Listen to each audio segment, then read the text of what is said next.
What's going on, guys? Welcome back to the channel. So this video was initially supposed to be how to fully quarantine, not my halfway doings of quarantine. This is like proper quarantine with copper, and unfortunately it was a fail because the fish didn't even make it 2 days. This is the 2-spot bristle tooth tang. I got it yesterday, and it did not make it. I dosed like a little bit of copper.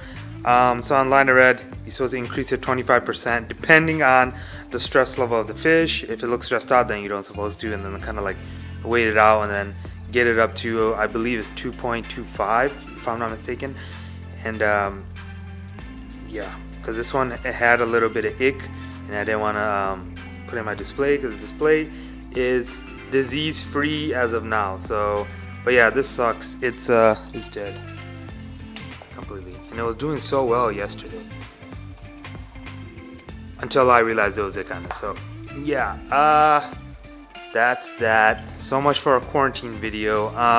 Honestly, what I did was I went to I didn't order this fish online because it's getting super cold, and the weather, the cold, like sometimes it can kill your fish too. Like you'll bring it in and they can't acclimate properly, and they die. So this channel is becoming a lot of fish death because the yellowtail mandarin, I put a short on that one, it was doing fine, and then I think I hit it with my the pipe to clean the sand and he died.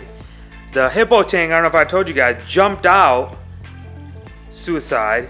Corals are doing fine, the rest of the fish are doing fine. I'll show you guys the other tanks, but this is sad. This is very sad because this thing looked super nice.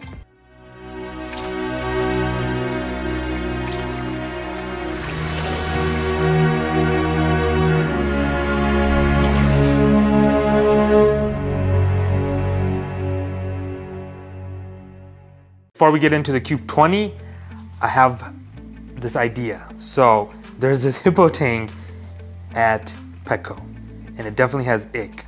So I was thinking to bring it in and quarantine it, and first try to feed it with garlic and shrimp myces, brine shrimp, all that stuff, and see if that will cure it naturally, just with garlic. And then if that doesn't work after a week, maybe do the copper and see which one's beneficial, which one works, if you don't want to deal with chemicals and stuff like that. Let me know what you guys think, if I should do that. Alright, anyways, the Cube 20 is cycled, is complete. It was pretty much right on dot, right on point with the Dr. Tim's little chart. So as of now, fish are coming in from Top Shelf Aquatics, and I told them to send it this week because the weather's warmer. It's like 68 it's gonna be. So told them Thursday, get them in, and then we're just gonna kind of just see how the tank's doing and then slowly bring in corals. Easy SPS first, the hardy ones, because technically you don't supposed to put SPS that you're gonna lose because the tank didn't stabilize yet. So we're gonna give this a good while before we get into nicer SPS. So we're gonna look up hardy SPS and then put them in soon-ish, and then as the tank matures, we'll get into nicer corals. Yeah, so this tank is done, and I've been just feeding, ghost feeding it, and that's pretty much it. That's it. Keep the lights off, yada yada yada. Done. Down here, the XP4 is super dark down there, but that thing is messed up completely. I'm gonna have to call them and get that fixed. I still haven't done that. It's so messed up where it doesn't connect. XP4 and XP8 don't connect. And then when I do it separately and do a water change, I was doing a water change, that first initial 25% water change, and it was on water change, I was taking water out, and bam, it's just went to normal mode.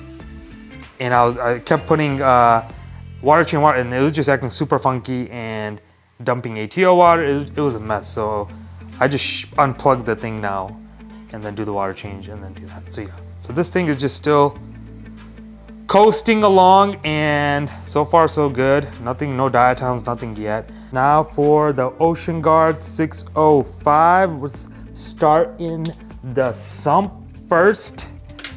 Okay, as you can see, the clear fleece roller is gone again because that little sensor on that thing is so finicky. Like if it's on the wrong little spot, that thing will be like, it just starts rolling everything. So it was running good for like a week, and then I had to do some maintenance and then accidentally moved that sensor. And then later that day, I seen the entire thing rolled up, skimmer cup full, and I'm like, oh my God, like, you know what? I'm not gonna deal with that kind of stuff. That kind of headache, extra headache, worried about like, is this messed up, whatever. So I just took it out, went back to the traditional filter sock, and everything has been fine since. Yeah, I literally didn't do anything down here. Everything's just super simple, still the same old stuff. I did try this stuff because I keep seeing it online. I got suckered into it, but it works. I mean, it's not like necessary. You just put it, it's cloudy, and then maybe I'll make a short on it when I'm doing it, and it just clears up the tank. That's about it on that. All right. As far as livestock in the tank, everything is doing well. Everyone's alive as far as the original crew. Now, like I said, the wrasse died. There's a lot of death in this video. I'm gonna name it like everything is dying on the thumbnail. The wrasse died. Hippo tank jumped out, which I felt super sad about because like I got it that big and it became like that big, fat, healthy, and I don't know what got into it and decided to just F it and jump out. Don't know. GSP is back on the wall. Finally got around to it, picked it up, glued it properly, and now that is back on the wall, and hopefully it just fills that entire piece because the back area is just so much, it's just empty back there. So I just want to fill it up with something. Okay, so I covered fish death. Let's see. Oh, Duncan. That Duncan? Done.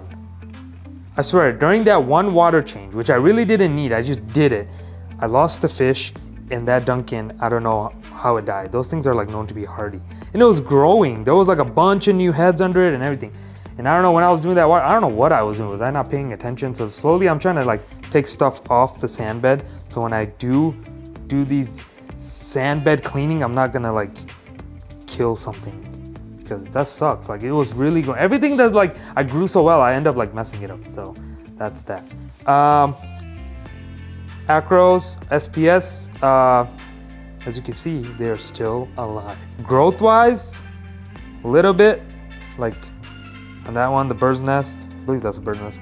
It's, we got some tips growing. Rest of them, not so much polyp extension, but I mean, they're not dead, so I don't know. Maybe it's still, everything's still stabilizing, I have no idea. I even took like a pair of a blade and then cut the tips just a little bit so as to like help the growth. That's what I heard. Thought I was gonna kill it, but still, this is fine. But yeah, so SPS are doing well, and I think I'm just gonna leave this tank alone because now I'm gonna have to work on the Cube 20. So I just want to leave this alone, stop messing with it, and just like kind of let it mature because it's still fairly a brand new tank, and I just want everything to stabilize and just, you know, just do its own thing. Every time I mess with it, literally every time I did a water change, every time I'm putting my hands in here, something happens and something dies. So while we are working on the Cube 20, I'm not gonna mess with this tank, just let everything just live, right? And I will be trying to fix this mess. It looks worse than it actually is. Just simply just picking things up and tying things together, and that should be fine. One last thing, there's always something. So these lights, they're on the back, right? That's a lot of weight. So what I was thinking, or I ordered it, I'm gonna use 2 of the brackets, and I got the long, I think it's RMS bar, and then I'm just gonna have it from this side to that side, and put that bar and put the lights through the middle. And that should be technically like more stronger, because look how long this glass is. This glass is shorter. You're putting the weight here, and then the other side, it should be like structural wise, I think that makes more sense than putting all these lights on that back wall and they're going forward, and also all that strain on that it's scary. If you think about it and then you look at your tank, like you're gonna think the same thing. So, and I really don't want to hang anything because I just don't want to put holes in the ceiling and deal with all that stuff. But yeah, so that's that update, Cube 20 update, and yeah guys, everything is, I feel like there's just so much going on right now. It's overwhelming at some points, just if you have 2 tanks, you know how it is.